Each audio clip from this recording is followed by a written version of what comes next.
ಭಾರತೀಯ ಸಂಪ್ರದಾಯದಲ್ಲಿ ಮನೆ ಕೇವಲ ವಾಸಸ್ಥಳವಲ್ಲ, ಅದೊಂದು ದೇವಾಲಯಕ್ಕೆ ಸಮಾನವಾಗಿದೆ. ಮನೆಯ ವಿವಿಧ ಭಾಗಗಳಲ್ಲಿನ ಹೊಸ್ತಿಲು ವಿಶೇಷ ಪ್ರಾಮುಖ್ಯತೆಯನ್ನು ಹೊಂದಿದೆ.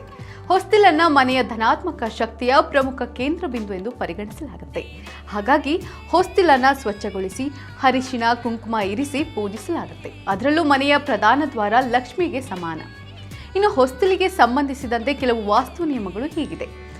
ಹೊಸ್ತಿಲಿನ ಮೇಲೆ ಕುಳಿತುಕೊಳ್ಳುವುದರಿಂದ ದುಷ್ಟಶಕ್ತಿಗಳ ಪ್ರಭಾವ, ಸಾಲ ಹೆಚ್ಚಳ, ಹಣದ ಅನಿರೀಕ್ಷಿತ ಖರ್ಚು ಹೆಚ್ಚಾಗುತ್ತೆ. ಇನ್ನು ಹೊಸ್ತಿಲನ್ನು ತುಳಿಯುವುದರಿಂದ ಮಹಾಲಕ್ಷ್ಮಿಗೆ ಅಪಮಾನ ಮಾಡಿದಂತಾಗುತ್ತೆ. ಹೊಸ್ತಿಲಿನ ಮೇಲೆ ಕೂದಲು ಬಾಚುವುದು, ಹಲ್ಲುಜ್ಜುವುದು ಅಥವಾ ಬಾಗಿಲಿಗೆ ವಾಲಿಕೊಂಡು ಮಾತನಾಡುವುದು ಕೂಡ ಅಶುಭ ಎಂದು ಪರಿಗಣಿಸಲಾಗುತ್ತೆ. ಹೊಸ್ತಿಲು ಅಥವಾ ಮುಖ್ಯ ದ್ವಾರಕ್ಕೆ ಗೆದ್ದಲು ಹಿಡಿದರೆ ತಕ್ಷಣ ಅದನ್ನು ಬದಲಾಯಿಸುವುದು ಒಳಿತು. ಇನ್ನು ಅರಿಶಿನ ಮಿಶ್ರಿತ ನೀರಿನಿಂದ ಹೊಸ್ತಿಲನ್ನು ಒರೆಸುವುದು ಹೆಚ್ಚು ಶುಭಕರ. ಮಾವಿನ ಎಲೆ, ತೆಂಗಿನ ಗರಿ, ಬಾಳೆ ಎಲೆಗಳಂತಹ ನೈಸರ್ಗಿಕ ಹಸಿರು ವಸ್ತುಗಳಿಂದ ಅಲಂಕರಿಸುವುದು. ಪ್ಲಾಸ್ಟಿಕ್ನಿಂದ ಮಾಡಿದ ಹಸಿರು ಅಲಂಕಾರಗಳನ್ನು ಬಳಸಬಾರದು. ಕೆಲವು ಮನೆಗಳಲ್ಲಿ ಮುಖ್ಯ ದ್ವಾರಕ್ಕೆ ಭತ್ತವನ್ನು ಕಟ್ಟುವ ಸಂಪ್ರದಾಯವೂ ಇದೆ. ಇದು ಶುಭಕರವೆಂದು ನಂಬಲಾಗಿದೆ.